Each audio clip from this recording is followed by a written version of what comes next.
वो मैंने उठाए हर विभाग में।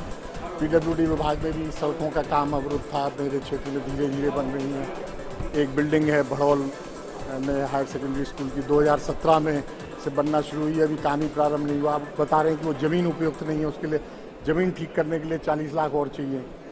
और तो ऐसी बातें थी मैंने उठाई, और भी लोगों ने उठाई। कुछ मैंने एक दो बातें वैसी भी उठाई जो जनता से संबंधित है। एक तो दतिया नगर में जो 1944 के नक्शे के आधार पर 3 खसरा नंबर को वन विभाग की घोषित कर दी है। उसमें वन विभाग कहता है हमारी ज़मीन ही नहीं, हमको चाहिए नहीं। राजस्व विभाग कहता है कि नहीं, ये वन विभाग है। मुरारी लाल गुप्ता और उनके परिवार के 3 सदस्यों के खिलाफ धोखाधड़ी का केस रजिस्टर कर लिया। उसमें से एक सदस्य मुरारी गुप्ता का एक लड़का, उसका जन्म शायद 1978 का है, और केस ने बताया कि धोखाधड़ी 420 ने 1962 में की, रिकॉर्ड में हेराफेरी 1962 में की। मुरारी लाल गुप्ता जी जब दतिया में आए नहीं थे, वो अपने गांव में रहते थे। नगर पालिका दतिया के फंड से एक सामुदायिक भवन प्रशासक होने के नाते कलेक्टर साहब ने स्वीकृत किया, क्योंकि अभी बॉडी नहीं है तो उन्हीं के संकल्प से स्वीकृत हुआ, 16,35,000 रुपये का, और वो बन के तैयार हो गया, पूर्ण हो गया। और वो कहाँ बना है आपको मालूम है? कलेक्टर साहब के बंगले के अंदर। मैंने उठाया, ये आप जनता के पैसे का दुरुपयोग कर रहे हैं। आपने स्वयं के उपयोग के लिए एक सामुदायिक भवन 16 लाख का बना लिया। कलेक्टर बंगले के अंदर आवश्यकता है तो आप शासन से पैसे मांगिए, पीडब्ल्यूडी बनाएगी। ये बात मैंने रखी। मैंने कहा कि जवाब क्या था? मंत्री जी ने बात समझी, उन्होंने कहा, कलेक्टर साहब से पूछा कि ये क्या है। मैंने कहा अब और कुछ नहीं है तो वो बाउंड्री के किनारे बना हुआ, उसकी मतलब दरवाजे खिड़की बाहर की तरफ, मतलब कलेक्टर बंगले की तरफ है। मैंने कहा उन्हें तोड़ के और इस तरफ से बाउंड्री तोड़ के दरवाजे खिड़की बाहर कम से कम रोड पे की जाए, जिससे पब्लिक तो उपयोग कर सके।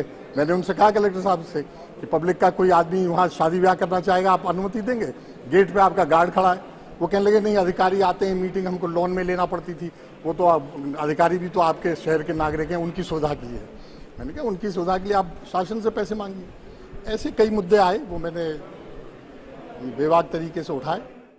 आज माँ के चरणों में पहला मेरा दौरा था और पहली मेरी बैठक दतिया में थी।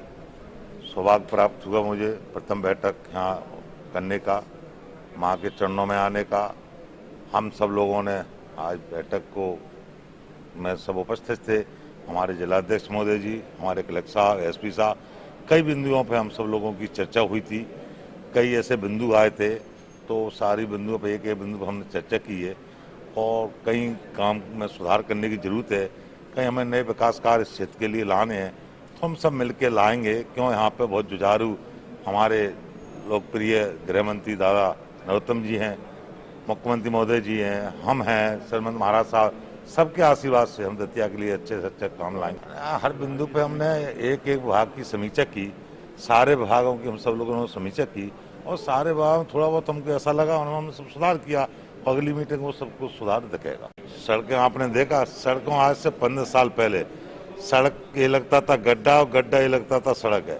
सड़क को इतनी तेजी से सुधार हुआ, पूरे मध्य प्रदेश से पूरे देश में एक से एक सुपर रोडों को हमने बना के दिया। जहाँ एक दो रोड ऐसी है, गड्ढा है, डैमेज है, तत्काल हमको जैसा पता लगता है तुरंत हम उस पर सुधार कराते हो, काम तत्काल चालू हम करा देते हैं। मैंने गारंटी पेड में हम ठेकेदार से सुधरवाते हैं। ऐसी कोई रोड नहीं है कि गारंटी पेड हो और ठेकेदार नहीं सुधारेगा, तो उस ठेकेदार के खिलाफ मैं कार्रवाई कराऊंगा, उसको ब्लैक लिस्ट कराएंगे, उसके खिलाफ हम सब मिलकर कार्रवाई करेंगे। वो चर्चा का विषय आया था, नहीं, वो विषय आया था, उस पर हम लोगों ने, वो ऐसा कोई गलत बिंदु नहीं है। उन्होंने जो बनवाया था वो भी एक जनता के लिए बनवाया, लोगों का मांग आया था। एक विधायक, हमारे आदमी विधायक जी ने प्रस्ताव रखा था, तो उन्होंने कहा एक दरवाजा और निकाल दिया जाए। तो कलेक्टर साहब को मैंने कहा जिससे हमारी जनता को आने जाने की सुविधा हो, उस पर ऐस कर दिया, वो दरवाजा निकल जाएगा।